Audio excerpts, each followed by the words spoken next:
Most of our clients fly into St. Thomas, into Charlotte Tamale Airport.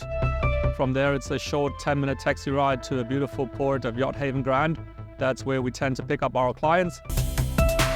You can have lunch on board, possibly spend a night in St. John's, and then head into the BVI, visiting Norman Island, Peter Island, Virgin Gorda, as well as Anegada, and of course, Joost van Dyke with Soggy Dollar.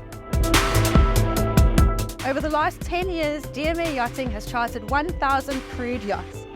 Have a look around, take a look at the boats we have on offer, look at our Trustpilot reviews, and once you're done with that, why not inquire with our broker assistant?